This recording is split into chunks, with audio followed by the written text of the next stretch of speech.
para que nos quede bien la grabación. Si quieren hacer una pregunta, me lo dicen. Vamos a primero describir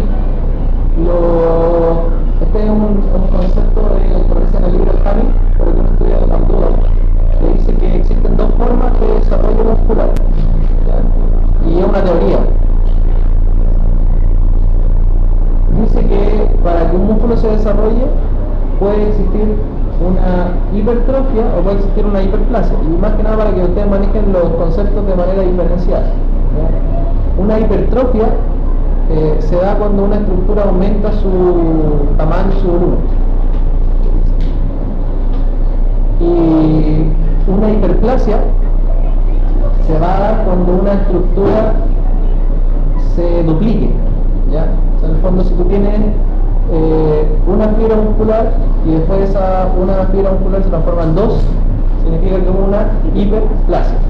Pero si esa fibra muscular o ese fascículo o esa estructura aumentó de volumen, vamos a tener una hipertrofia, básicamente. Entonces, la teorización de McDougall dice que en el cuerpo humano, en el caso de los músculos, pueden ocurrir las dos, ¿ya?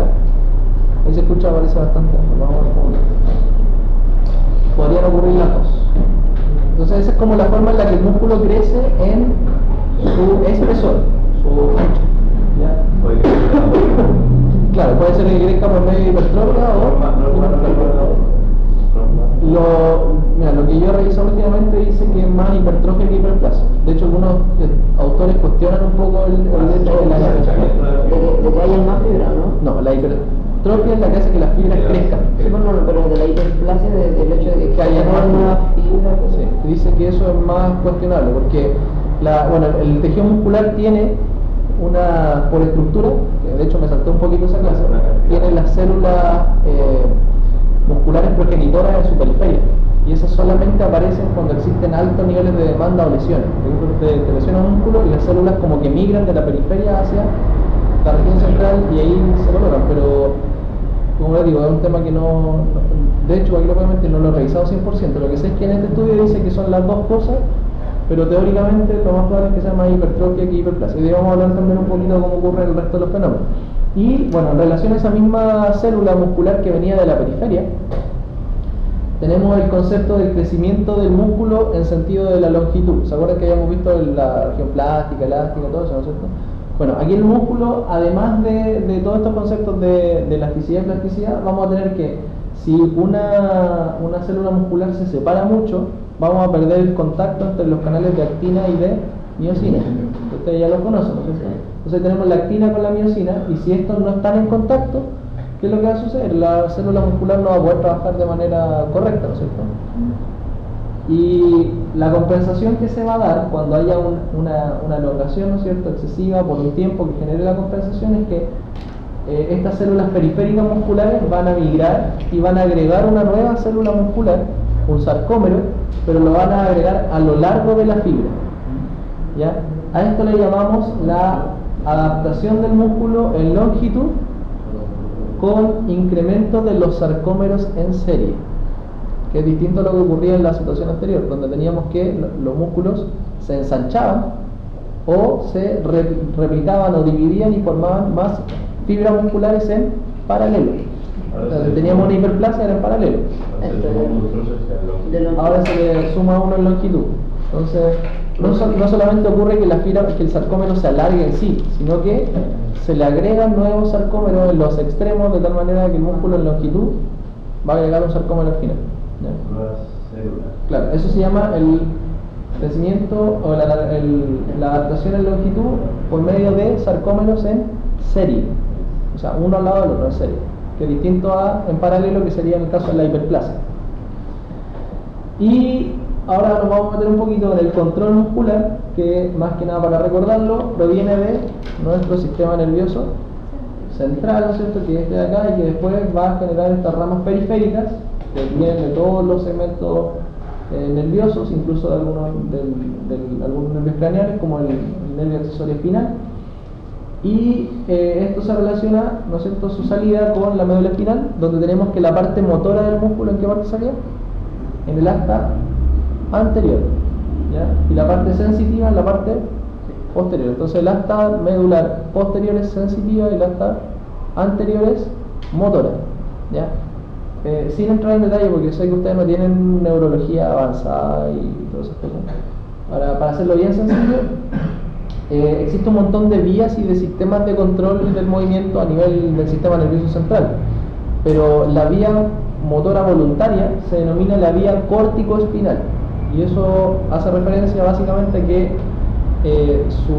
su trayecto parte en la corteza y termina en la médula espinal, córtico-espinal. Entonces va a partir en la corteza cerebral, que es donde se generan las intenciones voluntarias y el movimiento, principalmente en la región frontal, ¿ya?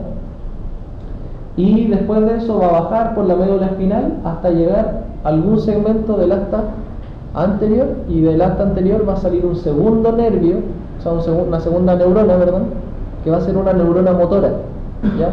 Y esa neurona es la neurona del nervio espinal. Entonces, si nosotros tuviéramos que resumir cuántas neuronas hay desde tu corteza hasta el músculo, son 2 neuronas. Intervienen entre medio algunas que tienen que ver con otras cosas, que normalmente se van a llegar a la médula, pero desde el punto de vista del motor voluntario son 2 neuronas. Una neurona que parte en la corteza y que termina en el asta anterior, y la otra neurona que empieza en el asta anterior y termina en el músculo. Son 2 neuronas. O sea, imagínense y son 2 nomás. Uno pensaría que son varias, pero son solamente 2 neuronas. Entonces, una neurona, ¿cuánto puede medir en longitud? ¿Cuánto se imaginan que puede? En longitud es harto, porque la neurona, por darte un ejemplo, si es una neurona que parte en la médula espinal y que va a la punta del pie, tiene que medir todo el largo de mi pierna más lo que le puede llegar a la columna. ¿Cómo es que medir? Sí, pues, porque esa es la longitud de la neurona. La neurona tiene un soma o un cuerpo neuronal y el resto es un axón. El axón es el nervio. Sería como la cola, todo el nervio que parte en tu columna, porque ahí hace la primera sinapsis, o sea, estamos en la segunda neurona, y después de esa neurona llega hasta el músculo que puede estar en tu pie, y significa que el axón de la neurona es del largo de tu pierna, ¿ya? Entonces, o sea, en el fondo lo que nosotros vemos en los nervios periféricos motores son axones de neurona. Eso es lo que estamos observando, y son largos los axones, ¿ya? ¿Tiene nombre esa neurona? ¿Es la neurona que va del cerebro al...? Neurona motora. Bueno, tienen distintos nombres por etapas. Por ejemplo, la neurona motora de la región córtico-espinal se llama la neurona piramidal gigante de Bell. Esa es la neurona, ¿por qué? Porque es una neurona muy grande que tiene en su soma, tiene un montón de conexiones como tipo dendritas, que se llaman, ¿se acuerdan de las dendritas?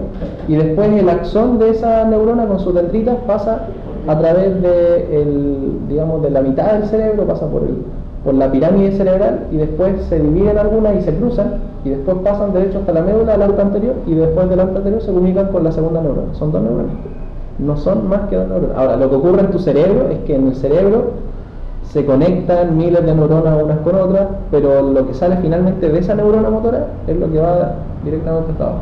Ahora, en la zona de la médula, en la asta anterior, esa neurona motora que venía desde la corteza y que llegaba al asta anterior puede recibir influencia de varias otras neuronas.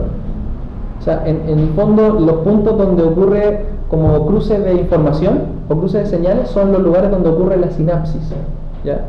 Y en este caso la sinapsis ocurre en el asta anterior, que es el lugar donde se conecta una neurona con otra. Ahí ocurre la sinapsis. Entonces ahí podemos tener como modulación del comportamiento de la neurona, de los impulsos nerviosos y todo lo demás, ¿ya?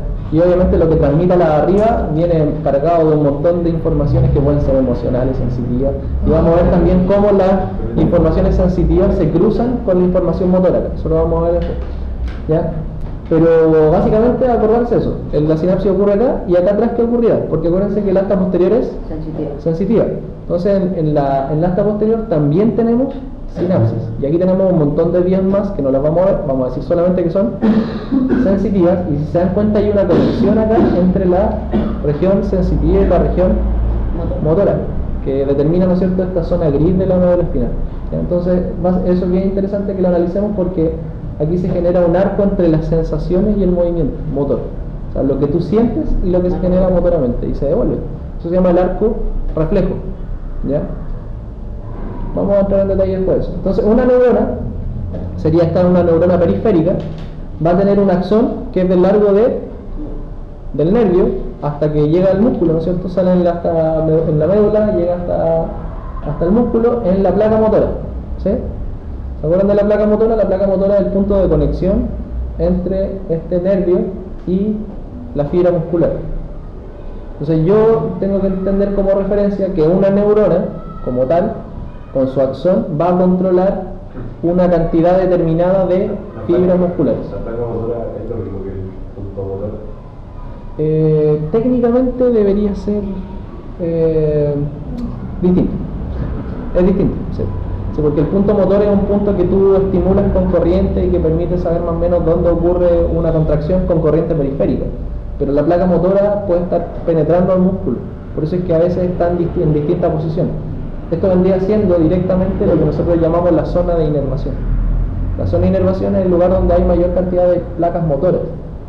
Pero el punto motor, como está relacionado con la periferia, regularmente es por donde pasa el nervio por encima, no el lugar donde penetra en su interior. Y a veces no es lo mismo, o sea, puedes tener un nervio que pasa por encima y motoramente lo pudiste estimular ahí, pero ¿qué hace después el nervio? Se mete hacia adentro y llega a otro lado y ahí llega el punto motor y están distintos. No que sea más específico, sino que hay más nervios. En ese solo pasa por fuera y se ve como una parte. Es que este es el lugar exacto donde llega el nervio a inervar, el lugar exacto. El otro es un lugar, es como que estuvieras viendo esta zona de acá. Estuvieras viendo esta zona, lo estimularas acá en vez de estimularlo acá. Que estás viendo una parte del trayecto del nervio. Claro. Entonces ahí tenemos la placa motora. Y esto lo vamos a llamar la unidad motora, ¿ya? Que es en el fondo la neurona motora con sus fibras musculares que le corresponden. Eso se llama unidad motora, ¿ya? Hay que pensar lo siguiente, que un axón de una neurona controla una determinada cantidad de fibras musculares, ¿ya?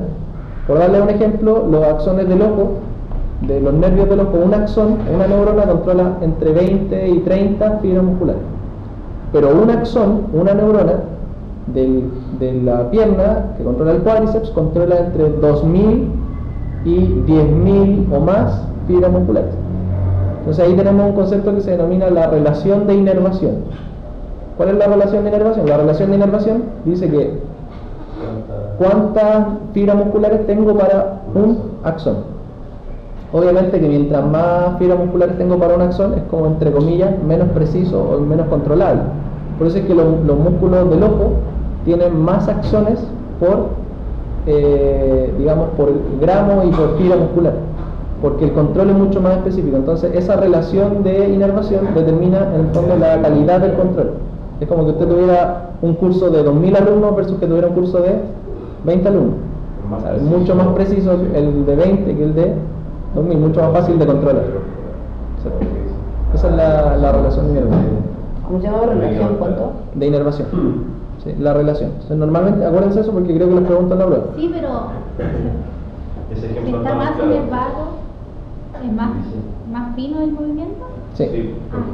Pero ahí tú tendrías que tener una relación de inervación que es menor. En el fondo tiene una neurona para menos fibras musculares. En las manos, por ejemplo, la relación es menor. En las manos, en el ojo, en el cuello, A diferencia del brazo, de la pierna, etc. Eso hace que nuestro control sea mucho más preciso y también determina, en el fondo, que te está diciendo, mira, para la mano tengo muchas más neuronas trabajando que para el muslo. Y para el mundo, sí. Entonces, ¿qué es lo que hace tu cerebro? También la parte donde está interpretada tu mano en el cerebro es mucho más grande que la parte donde está interpretado el músculo, y tu mano ocupa mucho más espacio dentro de tu cerebro que el músculo. Lo mismo, creo que más que una vez, como el cerebro vea. Eso se llama el homúnculo. Lo vimos en la anatomía, ¿no? No, en física. En Eso física. se llama el homúnculo. Y hay otro músculo que es sensitivo y otro que es motor. El ojo grande, las manos gigantes. El homúnculo es ese bonito así, con las manos grandes, los pies grandes, la lengua grande y la Sí, la lengua se ve sentido. Entonces eso es más o menos, ese es como el sentido de la relación. Entonces hay que pensar lo siguiente, que la fibra muscular se comporta y le baila, por decir así, al nervio. O sea, el músculo lo que hace es lo que el nervio le diga que haga. Si yo mato a esta neurona, Muere el músculo. muere esa fibra muscular, ¿ya? Y eso se llama sarcopenia. En realidad la pérdida de sarcómeros se denomina sarcopenia, que es la pérdida de fibras musculares que normalmente se da con el paso de la edad, pero tiende a responder a un proceso también de muerte neural, que los nervios, con el tiempo nosotros vamos perdiendo neuronas. Esa pérdida de neuronas conduce a que si yo maté esta neurona que controlaba 2000 fibras musculares, de pasadita voy a perder probablemente algunas fibras musculares también, ¿sí? Entonces eso me conduce también a la sarcopenia, ¿ya? Por eso es frecuente también de que lo veamos, bueno, no solamente ese efecto metabólico, los pacientes que consumen por ejemplo drogas en abuso, se tiene un aspecto que es caquéxico y tienen pérdida de fibras musculares, porque pierden neuronas directamente. O sea, el daño les genera ese entre otros daños, ¿ya? Entonces, ¿qué es lo que estábamos conversando? Que esto probablemente lo vieron en fisiología, pero lo vamos a repasar un poquito más, porque vamos a llevarlo al contexto neurofisiológico. Es que la fibra nerviosa determina el funcionamiento de la fibra muscular, ¿ya? Eso es lo que tenemos que tener claro. Entonces, si la fibra nerviosa le dice al músculo compórtate así, la fibra lo va a hacer de esa manera. Y tenemos básicamente tres tipos funcionales de fibras musculares. Unas fibras que son lentas, unas que son intermedias y unas que son rápidas. Las que son lentas son más oxidativas y las que son rápidas son más glicolíticas, quiere decir que no utilizan oxígeno, ¿ya? Sino que utilizan otros medios energéticos y son también de color blanco, y las otras son de color rojo, porque ocupan más oxígeno y tienen más mioglobina, ¿ya? Entonces, ¿qué es lo que hace que una fibra muscular sea de un tipo o del otro? Básicamente, el tipo de estímulo nervioso eléctrico que recibe y la frecuencia del estímulo nervioso eléctrico que recibe. O sea, en el fondo, si la neurona le demanda estímulos que son así, de 60, como una canción que le está cantando en un ritmo, la fibra muscular se va a comportar de esa manera. Pero si le manda el otro estímulo, se va a comportar de una manera distinta. ¿Esto que se acostumbra la fibra a eso? Se puede adaptar. Se adapta. O sea, por ejemplo, si tú... ¿Cuál es el factor acá? El factor es metabólico, por un lado, y el factor es neural. Si tú trotas, sales a trotar y trotas todos los días, tu músculo en el fondo se acostumbra al trote y después terminas teniendo resistencia. Y esa es una adaptación muscular. Pero ¿quién le dijo al músculo que se comportara como trotando? Fue el nervio. Y le mandó estímulos que no eran estímulos de, oye, gasta toda tu energía de un golpe, sino que fue, oye, gasta tu energía de a poco, y por lo tanto la proporción de fibras empezaron a comportarse en relación a ese nervio. Y ahí viene un estudio bien simpático que se hizo con conejos, ¿ya? Y se ha hecho con ratas, que en el fondo lo que hacen es verificar qué es lo que ocurre si tú cambias el nervio de un músculo con el nervio de otro músculo. Porque uno diría, mira, por un lado está la capacidad de adaptación, pero por otro lado, ¿qué pasa si respecto a las condiciones innatas de los individuos? Si le cruzan el nervio de un músculo al nervio de otro músculo, que es un experimento un poquito cruel, pero se hace, el músculo se empieza a comportar fisiológicamente como el músculo que tiene el nervio. Por ejemplo, las fibras del cuádriceps se comportan, si se cambian con las del glúteo, se empieza a comportar el glúteo como el cuádriceps y el cuádriceps como el glúteo, y cambia su proporción de fibras rojas y su proporción de fibras rojas. ¿Por qué? Porque responden al nervio, responden al nervio. Después obviamente se adaptan, pero responden al nervio. Y ahí está el comportamiento de la fatiga. En cada uno de los casos, obviamente las fibras rojas responden muy bien a la fatiga, no se cansan, y las fibras blancas se fatigan y se cansan. Entonces ahí tenemos lo que les mencionaba yo de la unidad motora. Esta es la unidad motora. La unidad motora está compuesta por el nervio que parte en el asta anterior hasta la fibra muscular y las fibras que va a controlar, porque un nervio controla varias fibras musculares. Entonces, una unidad motora cuando dispara produce una contracción o una sacudida que la vamos a denominar twitch, ¿ya? Este twitch es el equivalente a una despolarización de neurona, que después despolariza la membrana del músculo y hace que el músculo se sacuda a causa de esa despolarización. Si yo realizo una sumación de las despolarizaciones, lo que voy a tener es una fuerza sostenida que se denomina fuerza tetánica, ¿ya? Esta fuerza tetánica se da, ¿por qué? Porque hay una suma de twitch, que son en el fondo disparos de las motoneuronas. O sea, tengo que tener muchos potenciales de acción, que va a llegar un momento en que se van a superponer uno a los otros y van a hacer que el músculo quede contraído de manera permanente, porque el músculo tiene un tiempo entre que se contrae y que se relaja. Pero si los hago muy rápidos, se superponen y van a generar una fuerza, digamos, mantenida, que se denomina fuerza tetánica. Vamos a ver si Cuando vuelva, de repente hacemos un experimento con eso, con un electroestimulador, es bien fácil verlo. ¿Ya? Entonces, si nosotros analizamos, esto es una electromiografía, ¿ya? Nosotros analizamos la electromiografía, que en el fondo el registro de la electricidad del músculo, en este caso, vamos a ver que existe un montón de señales, ¿ya? Y algunas señales están como más juntitas unas de otras. Cuando están más juntitas, vamos a decir que en el fondo tenemos más twitch por unidad de tiempo, es decir que se dio este fenómeno de acá. Aquí, respecto a ese, yo tengo una frecuencia mayor, quiere decir que tengo más despolarizaciones en menos tiempo. Y acá tengo una frecuencia menor, porque tengo menos despolarizaciones en un tiempo determinado. Claro. Entonces, cuando tengo una señal, en la señal eléctrica yo voy a ver zonas en las cuales hay mucho y zonas donde hay poco, y se van a ir alternando unas con otras. ¿Cuál es la gracia de leer este plano? En el fondo, las zonas donde hay mucho van a hacer que se contraigan las fibras blancas, y las zonas donde hay poco y están separados va a hacer que se contraigan las fibras rojas. Está diciendo en el fondo que las fibras rojas actúan o se contraen, ¿no es cierto?, en relación a frecuencias menores, pero las fibras que son más blancas se contraen a frecuencias mayores. En el fondo necesitan que el nervio mande muchas más señales, mucho más rápido y mucho más seguidas unas de otras para que se contraigan las fibras blancas. ¿Entiendes? Entonces, cuando nosotros vemos una contracción y le pedimos a un sujeto que haga un esfuerzo máximo, ¿qué es lo que está ocurriendo en su sistema nervioso y en su músculo? Lo primero que ocurre es que las fibras rojas se van a activar a frecuencias bajas, por lo tanto van a estar activadas, ¿no es cierto?, y se van a activar acá.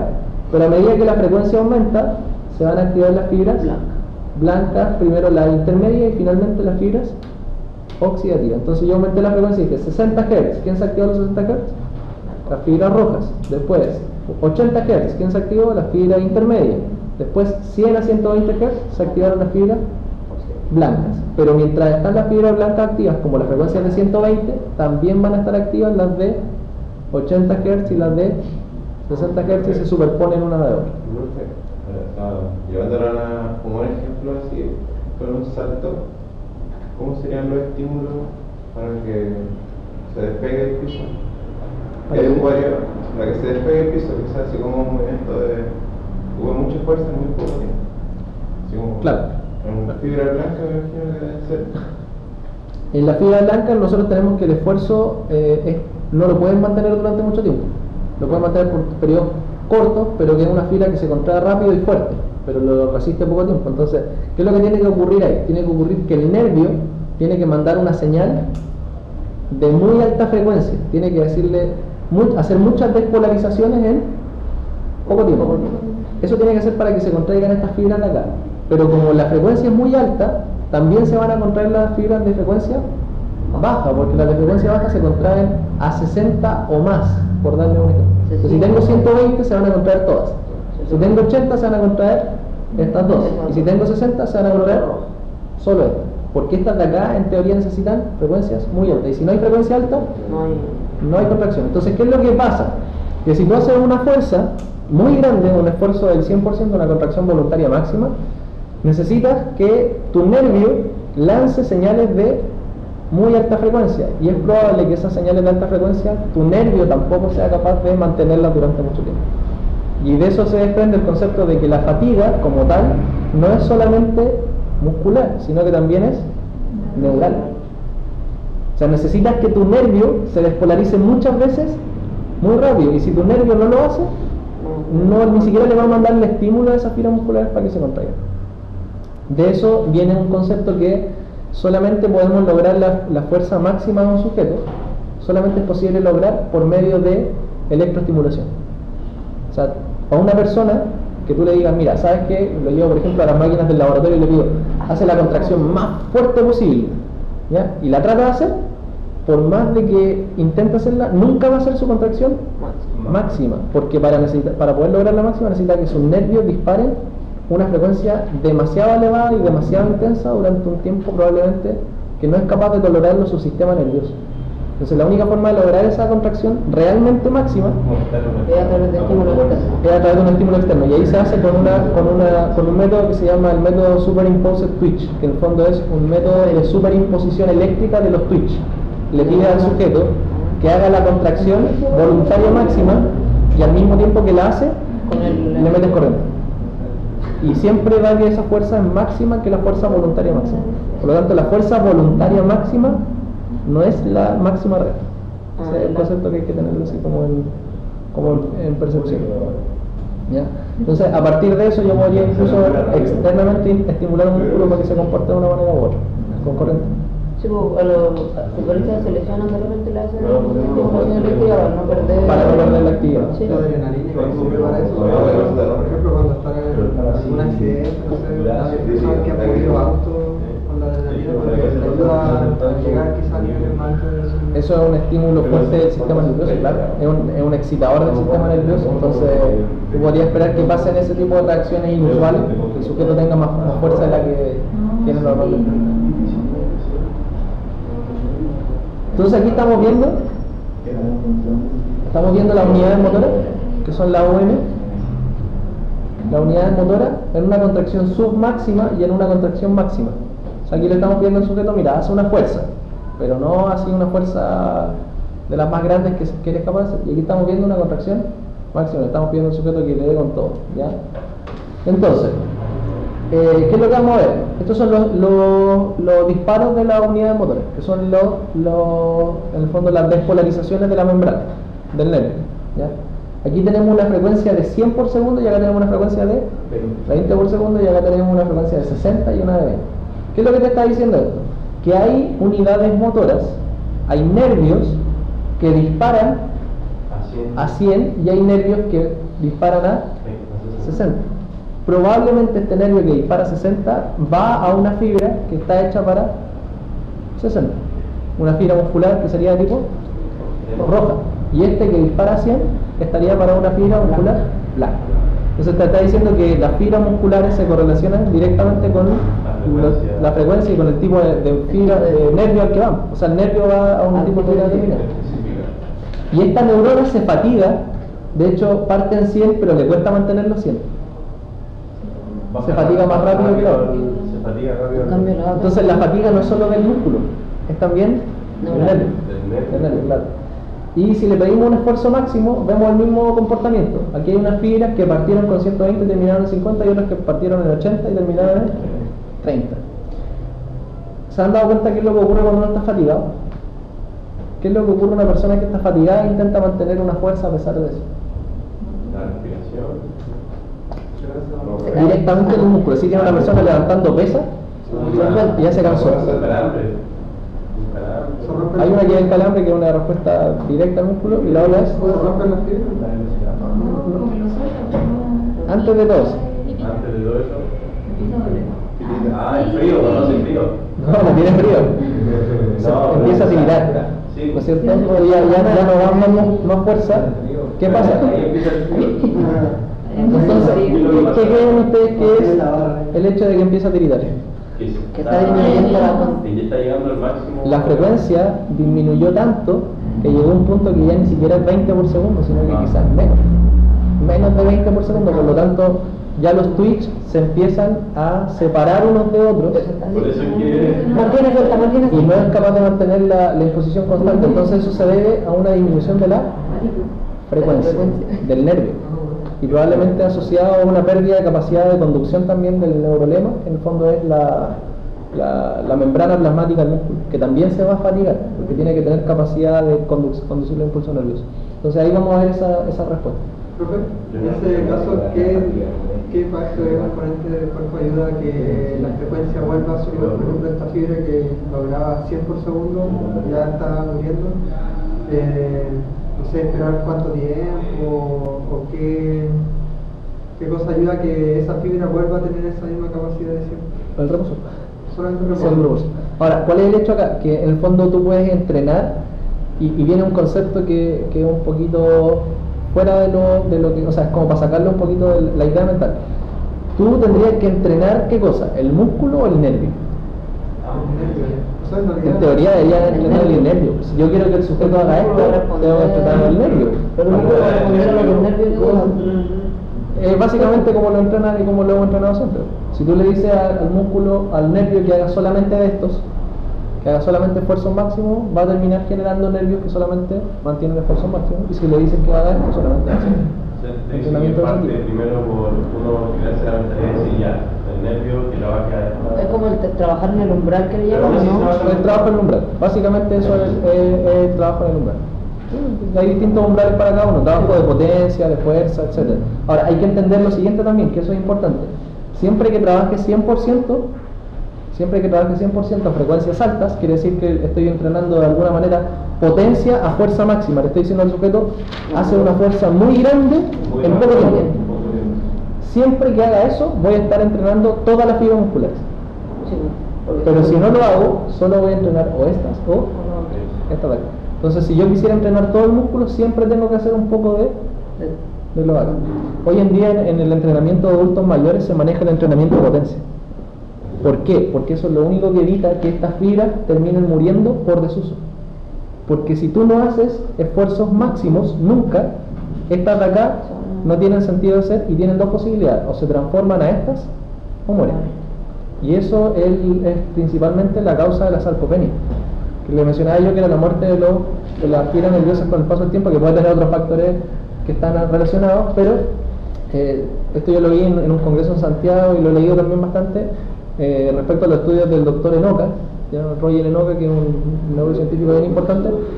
Todos los estudios de pérdida de la fibra muscular con el paso de la edad se revierten si tú haces entrenamiento de potencia en el adulto mayor. Y hoy en día en Australia hay gimnasios para adultos mayores donde no los tienen haciendo cardiovascular, los tienen haciendo potencia. Y de verdad, yo tengo unos videos ahí de está el fisioterapeuta y está entrenando, no sé, a una señora de 70 años con pesas. Un puestito. Es que si tú lo puedes manejar o tienes que manejarlo en relación a las capacidades de cada individuo. Pero eso es a lo que va ahora el envejecimiento saludable, que no pierdas fibras musculares y que además obviamente puedas manejar también un intermedio entre eso y el entrenamiento cardiovascular, porque no sacarías quizás tampoco nada con hacer solamente fuerza, quizás obviamente tienes que mezclarlo, pero el concepto que tú tienes que manejar es que si quieres que en algún momento se activen todas las fibras musculares y todas las fibras nerviosas, tienes que incluirlo por lo menos en una fase de entrenamiento fuerza máxima, si no te pasa lo contrario, ¿ya? Y eso es un concepto neurofisiológico que lo estamos viendo y se explica ahí. Y lo otro es lo que pasa con la disminución de la frecuencia, que no sé si hoy día la profe les va a hacer esto en el laboratorio.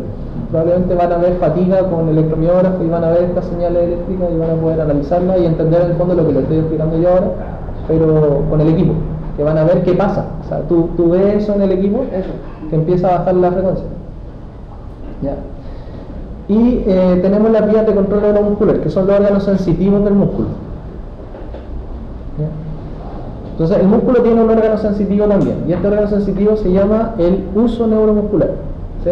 Aunque no es el único, porque también participan algunos que son externos al músculo, como son el órgano tendinoso de Golgi, y también los receptores articulares y algunos receptores de presión. Entonces, las vías de control neuromuscular vamos a tener dos tipos, una que se llama primaria y una que se llama secundaria. Esto lo vamos a pasar más o menos rápido acá porque como estamos en educación física solamente les interesa saber lo general, ¿ya? Primaria y secundaria.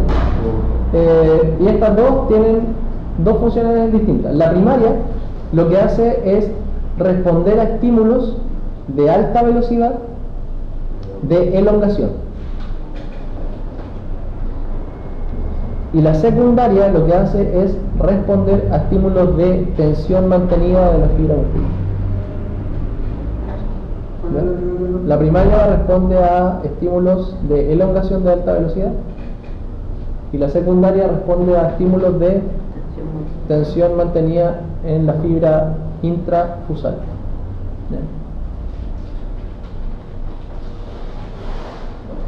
Bien, entonces el uso neuromuscular es una parte del músculo que está envuelta por esta membrana, ¿ya? Y que tiene estas terminales nerviosas en su interior.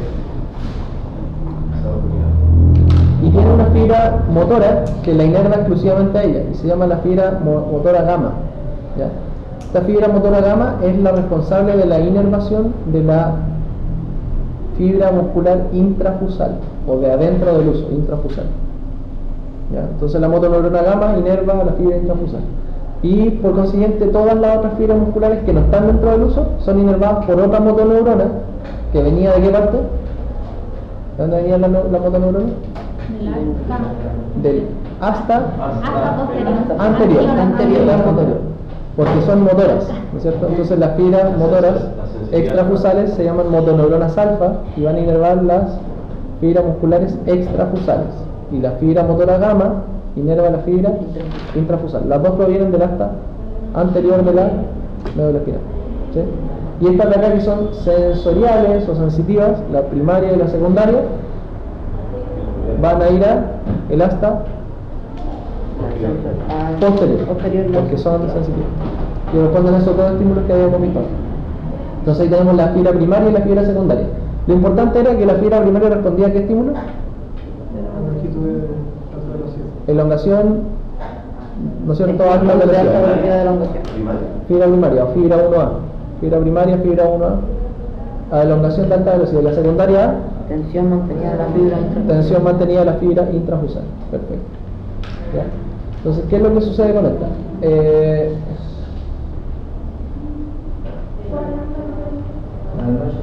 Sí, espera un poquito que estoy grabando una clase, pero es muy importante. Sí, después. Se quedan como 10 minutos. ¿Ya? Entonces estas fibras son sensitivas, van a generar esas dos respuestas y me costó la idea. Ya, bien, lo que van a hacer entonces es que la fibra 1A, cuando se estimulen, van a producir que el músculo se contraiga, ¿ya? Eso es como el patrón principal, ¿ya?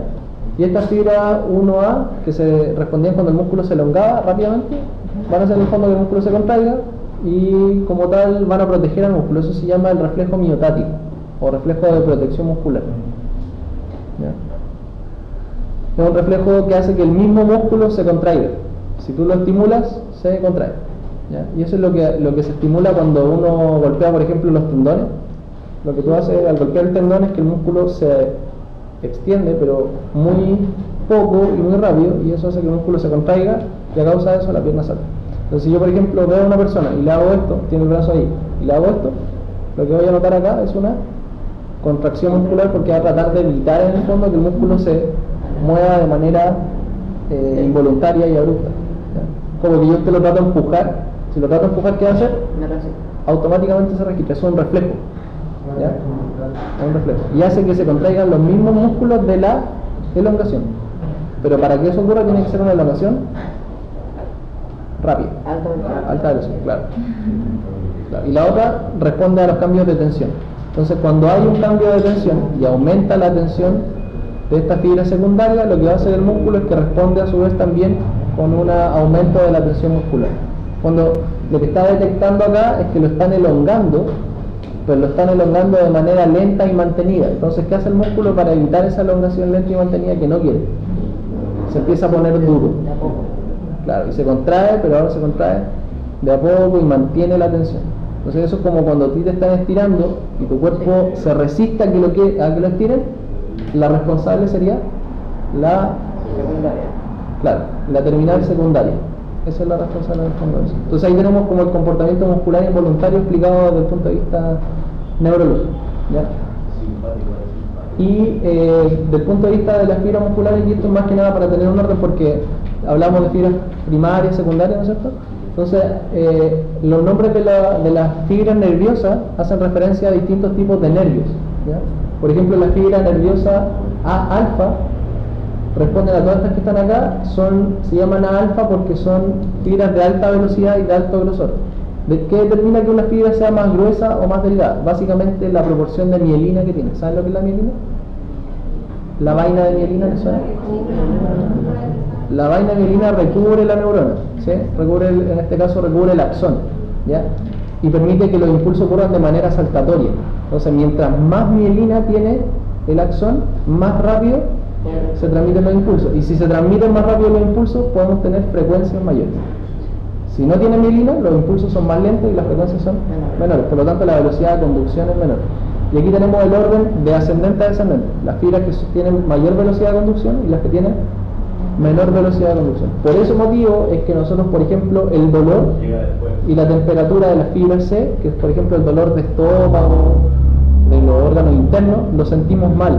O sea, tú no sabes cómo de dónde viene, no lo tienes como claro, un dolor difuso, extraño, porque esas fibras nerviosas transmiten impulsos que son muy ambiguos, son impulsos muy lentos y extraños que tu cuerpo no lo alcanza a descifrar de manera detallada. Y estos de acá, por ejemplo, estas fibras tipo D, que son terciarias, tienen también dolor y temperatura, pero son de la piel. Y por lo general, tú sí sabes más o menos de dolor y te da dolor más localizado. Y las otras fibras que son más rápidas son las del músculo, ¿no es cierto? Tenemos la aferente del uso neuromuscular, la aferente del órgano terminoso Golgi, que es muy rápida, la aferente muscular, la del tacto y presión, del uso neuromuscular, y es toda la más que, bueno, la vamos a ir tratando a poco. Entonces, aquí simplemente en este gráfico aparece mencionado las velocidades de estímulo de la primaria y la secundaria. Está diciendo que la primaria se estimula a altas velocidades respecto a la secundaria que se estimula a bajas velocidades. Lo mismo acá. ¿Ya? Y aquí tenemos la respuesta a los reflejos. Si yo a una persona le golpeo, por ejemplo, el tendón, se genera un estímulo de alta velocidad que estira el tendón y hace que la fibra muscular se extienda. Eso hace que el músculo se contraiga a sí mismo de manera rápida con una sacudida. Pero si yo le agrego un peso al músculo, en el fondo lo estoy estirando y tensionando de manera mantenida, ahora la que se va a activar es la fibra secundaria y esta va a llevar a que el músculo empiece a aumentar su tono muscular. O sea, en el fondo el músculo se empieza a poner como denso, duro. Claro. Eso explica en parte la tensión muscular, porque las personas se ponen tensas cuando es un arco reflejo directo. ¿Por qué motivo? Porque hay una conexión entre el asta posterior y el asta anterior. De hecho, si lo vemos aquí neuralmente ya lo habíamos dicho, ¿no es cierto? Da como una vuelta. Entonces, la fibra sensorial o sensitiva llega por posterior y la motora llega por anterior. Entonces, en el caso, por ejemplo, de la fibra primaria, que se estimulaba cuando tú hacías ese golpe rápido, ¿qué hace el impulso? Viaja por la fibra posterior, contacta directamente en el mismo nivel nodular anterior y hace que el mismo músculo del mismo nivel se contraiga. Eso se llama el arco reflejo, ¿ya? Y se da en la médula. O sea, una respuesta refleja, no hay influencia de acá arriba. O sea, ocurre en la médula. Viaja el estímulo, te golpea hasta acá el tendón, viaja el estímulo por acá, dio la vuelta a la médula y hizo que el mismo músculo se contraiga. Pero sí, lo que puede ocurrir y que se da debido a esto que está acá, fíjense lo que hay aquí, la médula es mucho más compleja que conexiones posteriores y anteriores. Entre medio de las conexiones anteriores y posteriores hay una pequeña neurona que puede recibir influencia de distintos niveles o de distintas partes que va a influir en la respuesta motora final. Ya, en el fondo, esta es la neurona posterior y esta es la neurona anterior, y ahí están haciendo sinapsis. Pero entre medio de la sinapsis tienen una dendrita haciendo otras pseudoconexiones y entre medio se mete otra neurona que puede modificar el comportamiento de la neurona motora anterior. Y esta neurona va a recibir influencia de distintos componentes sensitivos y de acá arriba. Entonces, si tú, por ejemplo, te estás mirando la rodilla y piensas, no quiero mover la rodilla cuando me golpeen, tu movimiento va a ser menor que si no estás preocupado de la rodilla y alguien viene y te golpea. Si yo, por ejemplo, a alguien le digo, mira, ¿sabes qué? Piensa cualquier cosa, desconcentrado, y voy y le pongo la rodilla se mueve mucho. Pero si le digo, mírate la rodilla y te voy a golpear con el martillo, ¿qué hace? La rodilla se mueve. Al medio de ese pequeño pensamiento de pensando o no pensar en esta... Es una influencia que viene de arriba. Viene de Pepe, está de arriba Pepe Grilla, ¿no es cierto? Que le dice ahí al sistema, hace algo. Y también puede venir de otros lados, o sea, pueden haber otras cosas que están influyendo en que esta cambie el comportamiento de ese reflejo, así como puede cambiar el comportamiento de la neurona tipo 2 o del tipo 1, etc. ¿Ya? Entonces, cuando ocurre este reflejo, que es el golpe directo, ¿no es cierto?, que produce la estimulación de la fibra primaria, tenemos un reflejo que es monosináptico sin interneurona. ¿Ya? ¿Qué quiere decir eso? Que solamente ocurre una sinapsis, ¿ya? Por lo tanto, solamente hay influencia de dos neuronas, la que vino y la que va. que pueden estar modulados por esta, pero no la consideramos en términos de esta regla. A diferencia de lo que ocurre con la estimulación del órgano tendinoso de Golgi. El órgano tendinoso de Golgi es una estructura sensorial que se ubica en la unión miotendinosa, el tendón, la unión entre el músculo y el tendón, y que se estimula cuando es sometido a tensión. Cuando tú tensionas o estiras el tendón fuerte, se estimula el órgano tendinoso de Golgi. ¿Qué hace el órgano tendinoso de Golgi? Va a tener una respuesta que ahora ya no es de 2 neuronas, sino que una respuesta de 3 neuronas y 2 sinapsis. La anterior era 2 neuronas y una sinapsis. Ahora vamos a tener 3 neuronas y 2 sinapsis. ¿Por qué? Porque al estimular al órgano tendinoso de Golgi, la señal llega por la médula del asta posterior, y al llegar en la médula se encuentra con esta neurona que habíamos visto antes, y pasa entre medio, y esta neurona va a tener una respuesta contraria a la sensitiva. Va a ser una neurona que va a inhibir al músculo. O sea, en el fondo llega el estímulo, se encuentra con la neurona, y ¿qué hace la neurona? Inhibe al músculo que después en el fondo no va a tener un estímulo. ¿Qué es lo que ocurre con eso? Que si tú estiras el tendón, la respuesta es que el músculo se va a relajar. Y ocurre por esta conexión neural que hay entre medio con una neurona que lo que hace es la pega contraria de la otra. O sea, depende de dónde viene cada vía, es la respuesta que va a tener. Y tenemos también algunos otros receptores, como son las terminales de Ruffini, Pacini y las terminales nerviosas libres, que inervan las cápsulas articulares y que tienen reflejos que son 1000 veces más complicados que los que estamos viendo ahora, pero no los vamos a tomar porque son más complicados de entender y de observar. Entonces ahí tenemos el arco reflejo. El arco reflejo era la motoneurona, o sea, tenemos la neurona primaria que iba del uso neuromuscular, se estiraba el músculo y nos va a este arco, ¿no es cierto?, sensitivo, donde viene por posterior, lleva por anterior, y 2 neuronas simplemente en el arco. Se contrae el mismo músculo. Y ahí, ¿se acuerdan que habíamos hablado de los axones y de los cuerpos neuronales? ¿Se acuerdan? Ahí está, fíjense, lo que aparece ahí, eso es el cuerpo de la neurona. Y esto que está acá, el axón. Y ahí está el cuerpo de la neurona y el axón. O sea, el axón es súper largo y el cuerpo de la neurona en alguna parte está. Está normalmente en las estructuras que se llaman ganglios. La zona donde tenemos ganglios o en la médula espinal tenemos cuerpos neuronales y el resto son axones. Y existe otro reflejo más, porque mencionamos el primer reflejo que era monosináptico, que se estimulaba cuando el músculo era estirado de manera rápida y violenta, mediado por las fibras primarias 1A, producía contracción del mismo músculo. Tenemos el estímulo de los órganos tendinosos de Golgi, que es disináptico, con 2 sinapsis, produce que el músculo se inhiba y es propiciado por las fibras 1B, que hacen que se activan cuando el músculo se contrae, cuando se estira el tendón. Y hay un tercer reflejo, que es el reflejo de retirada flexora, flexor withdrawal. ¿Ya? Este reflejo es polisináptico, quiere decir que participan muchas sinapsis, muchas neuronas, y hace que los músculos ipsilaterales se contraigan y los contralaterales se extiendan. Y el estímulo para que ocurra es dolor. Claro, te estás quemando o te pincharon el dedo, ¿qué hace tu mano? Sale, ¿no es cierto? O tu pie, si te pinchaste el pie o te quemaste, tu pie salta y el otro lado se extiende. Esa es en el fondo la respuesta. ¿Y cómo ocurre? Esto ahora es mucho más complejo. Los receptores de dolor van a ir por posterior, junto con otros terminales aferentes, como los 1A, van a estimular todo este sistema, van a enviar el dolor hacia arriba, ¿no es cierto?, para que tú sientas que te dolió, y van a haber una cantidad múltiple de conexiones ipsilaterales respecto a las contralaterales que van a hacer que unos lados se contraigan y que los otros lados se extiendan, y que a su vez el lado ipsilateral se contraen los flexores y se relajan los extensores, y en el lado contrario se contraen los extensores y se relajan los flexores. Es un reflejo bien complejo, pero la gracia de entender esto un poco es que, si se dan cuenta, todos los estímulos parecen tener una desembocadura en el asta posterior de la médula y una salida en el asta anterior. Entonces, si a ti, por ejemplo, te doliera la rodilla, ese estímulo, aun cuando no es de la misma velocidad que uno de estos, va a estar generando una respuesta motora. Por eso es que una persona que le duele la rodilla, el músculo se adelgaza, se inhibe, y tú ves que pierde el músculo 1000 veces más rápido que una persona que no tiene dolor de rodilla. O sea, tú ves a una persona con dolor de rodilla y el músculo está atrofiado. Y por más que le digas hace ejercicio, el músculo no crece. No se debe a que el músculo no esté haciendo la pega, se debe a que el sistema nervioso está inhibido de tal manera que estas neuronas no pueden mandar el estímulo al músculo, y si las neuronas no mandan el estímulo al músculo, el músculo no responde, porque el músculo responde al sistema nervioso y al nervio. Por eso es que a veces el dolor y las sensaciones mandan, ¿ya? Y hay un montón de estímulos que van a determinar este tipo de reacciones.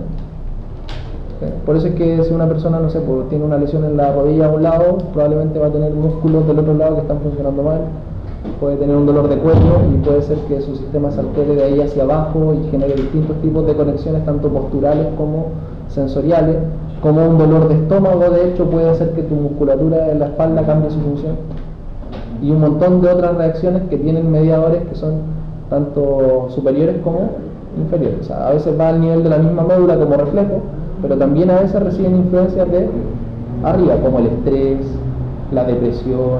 ¿Cuál es la postura de una persona depresiva? Inhibición muscular. O sea, hay respuestas para todo, de todos los estímulos, de todos los sentidos, ¿ya? Y todo está conectado a ese sentido, tanto motora como sensitivamente. Puede ser al revés, por ejemplo, el estrés y esas cosas, la depresión. Está activa, el estrés está activa, la depresión está activa. Si uno está siempre así, genera que no tenga estrés o no tenga depresión. Puede hacer una comparación al revés. Sería interesante, pero no te podría dar como la respuesta específica al respecto, pero yo creo que tiene una influencia. O sea, si tú ves a una persona que está así, probablemente va a pensar que está mejor, y quizás eso también le genera estímulos o respuestas que van a ir en contra de su sistema, y su sistema ahora va a tener que adaptarse a una nueva condición, que ya no es la condición que lo tenía inhibido, sino que es una condición que lo activa. De hecho, hay un estudio que vi hace un tiempo que decía que las personas que fracasaban en la vida, teóricamente, tenían una posición de flexión, y las personas que se paraban erguidos eran un 80% más exitosas que los que se paraban en flexión, o los que andaban digamos, con ese aspecto como de caído flexionado. Y es cierto eso. De hecho, si tú vas a un trabajo y te comportas como ganador y te paras derecho, es mucho más probable que encuentres el trabajo a que si llegas al trabajo con la cabeza abajo, o aunque llegas medio erguido mirando hacia abajo.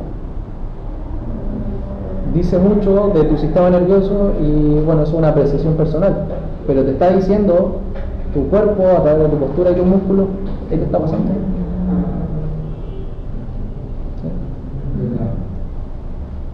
Por eso es que los músculos, la postura y todo son reflejos de nuestro ser, de nuestro sistema nervioso. No, la postura no responde a que te sentaste mal un día, ¿no?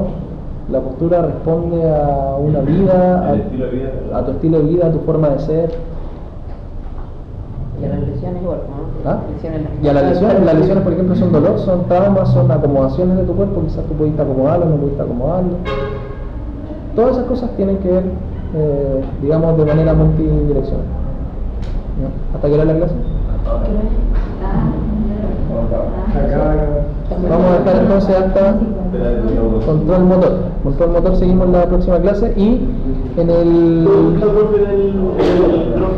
No está porque lo acabo de grabar.